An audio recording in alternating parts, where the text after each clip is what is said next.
This year, I'm moving a little differently with this podcast. Fewer episodes, more intention. I wanted to start this year listening to craft, to tradition, to endurance before offering my own reflection.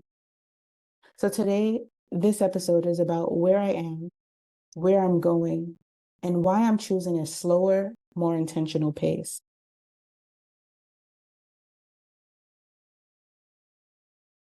So if you've made it to listening to this podcast, welcome. You made it to 2026. This is the year of the horse. And from our previous episode with pro horse braider, equestrian, Jennifer Davis, you heard some amazing things that is pretty much new to us braiders. When I came across horse braiding, I had no idea what that was, that it even had a name, equestrian, and that there are so much similarities in braiders for people rather than for horses.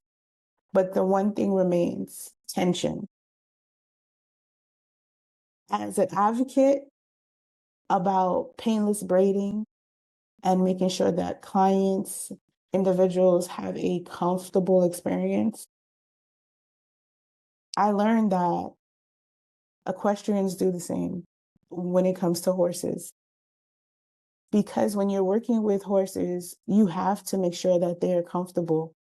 It can end up fatal or very harmful or hurtful if a horse is tugged at too wrong, if the energy is off, if things are tight, it would actually affect their performance, which it's a given, but a lot of people don't understand. There is a technique and there's a science behind braiding. And even with people, if you braid too tight, it's hard for them to sleep. It's hard for them to think and function on a day-to-day basis. The goal is to make sure you provide a comfortable experience for individuals. And learning from it also being the year of the horse. With horses, you think about strength, endurance, intention, and setting the pace. Knowing which direction you're going to go and trotting forward, or in either case, pressing forward. So if you haven't given episode 144 a listen, I suggest you go there and listen to it carefully and see how you can reflect in your own life when it comes to taking on the spirit of the horse, especially since this year is all about it. What the horse has taught me is endurance over urgency. Not every situation is urgent, but enduring to the end is all that matters. Making sure you finish the job. Whatever you start, make sure you finish it. And as I connect this with, but also with endurance, strength without force. There's ways where you can show your strength in certain things that you don't have to be forceful about, boastful about. You just show up because you know this is who you are and this is what you're providing. This is the service you're providing. And then it's movement with awareness. Horses, when they move, it's with precision, with awareness. They know what's happening around them. And how I kind of add this or connect this or tie this into my years of service and building a brand. People understand who I am. They see my signature. They know I'm a big advocate for education, for bettering the process, and for building community and connections. That is something that I'm very strongly convicted on. My practices with braiding and making sure the environment is comfortable, making sure it's convenient for myself as well as for my clients and also my students. So having accessibility, having an open dialect and conversation, allowing people to ask the questions, the hard questions, and giving them the answer has been a part of my entire existence as a painless braider. Also producing podcasts or educational materials or tutorials to making sure that those who follow me are equipped with the right information or just even the right demeanor. Energy is also everything when it comes to horses. So whatever you touch, it transfers onto to whoever you touch. So I'm very mindful of baggage I bring into a room, right? I leave it at the door. However, whatever a person is going through, whether it be a tough job, a tough life, a loss of a job, a loss of a loved one, physically, or even a heartbreak, or even celebrations, promotions, excitement in their life. As a stylist, as an educator, as a braider, you come in with either maintaining or improving a tone. And if you're doing it wrong, you're worsening that tone. And the goal for me, being with movement and having the intention behind it, you should show up everywhere that makes sense for you, that is aligned. And that's what I've been able to do, where the rooms that I'm in is very intentional, and the rooms that I leave is also intentional. This year, I recently shared with my audience that I am hanging up my braiding tools. And it's not a sudden decision. This is something that I've thought about for years after injuring myself. And I just kind of like listened to where I'm going. Over 25 years, I've been braiding. And what I've learned is there is a next step, right? I wanted to make sure that I could focus more on the education side. I'm only one person, so it is my goal to spread the knowledge, spread awareness about the techniques and crafts, and allow others to come in after me to do the work. And while I do this, of course, my intentions is to provide my current clients with access to respectful, painless braiders. And that's why I wanted to focus on slowing down, being intentional, and understanding the direction that I'm going. And as far as over time, braiding does take a toll onto your body. While you can do it, right? But there's also the next level of mastering the craft and teaching. And so stepping away from it isn't abandonment. It's just respect for the craft. This is where you turn to the next generation and you allow them to do wonders and take the torch and continue moving.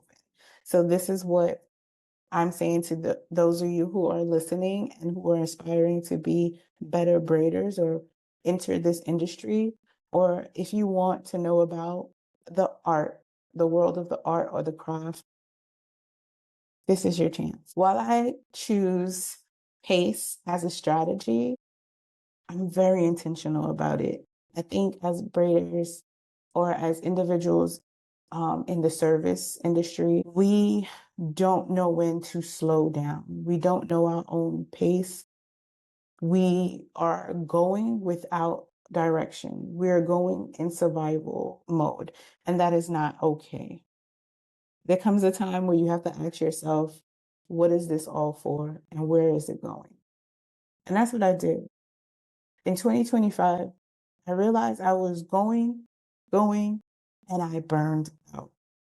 And I decided 2026 as someone who is an entrepreneur and working for themselves. I'm being so transparent right now. As an entrepreneur who is working for themselves, I set my schedule, and I should be very intentional about the time that I put in certain things, the time that I put towards charity, towards family, to friends, towards my craft and my business, I have to set a set schedule for it. So that way I know where my time is going and so I can manage it better. What I wasn't doing was managing my time well. So I felt very exhausted. I thought, oh, I don't have enough time for this, but I honestly did. I just was wasting it doing other things and with people who, rather than being aligned with where I was trying to go in life, they serve more of a distraction. And so I got away with that and I said, this is what I want. And I didn't want the world and life to pass me while I continue to keep my head down and work. I wanted to also enjoy life. I wanted to wake up and say, hey, I want to do a 5K. And honestly, I just did. While I'm recording this morning, I woke up. It was a snowstorm heading our way. I did the 5K and I came home and I beat the snow. And for January, just being able to be as free as a horse and just run and feel the wind in my hair and just feeling my heart racing and doing things that I wanted to do, to sign up doing it by myself just because it was something I wanted to do. I knew that I'm on the right track of being intentional, because had I continued going in the pace that I was going, which was very fast and furious, I would have burnt out and I would have in no way, shape, or form been able to do a 5K and live to tell it. So I say this to say, auditing my life and understanding that there are things that I would like to do and that I can do. And whatever I would like to be, I can become it. But I also have to be honest with the things that are not working and removing them so I can do the things that are. The fact that I'm able to slow down, that shows leadership. That's being honest with myself. And even with the art of braids, I am doing lesser episodes for the year so that way I can be more intentional in the conversation and in what I'm trying to say. I have a lot to say and a lot to give, and I want each episode to be filled with inspiration, education, motivation, and with experience that can help you moving forward. Being intentional, it protects your creativity. Like being disciplined, consistent, it allows you to set time aside for those moments. And creativity happens when you're having fun, or even when you're allowing life to just be life. Even if you're going through something, you can find creativity out of even heartbreak or brokenness or healing.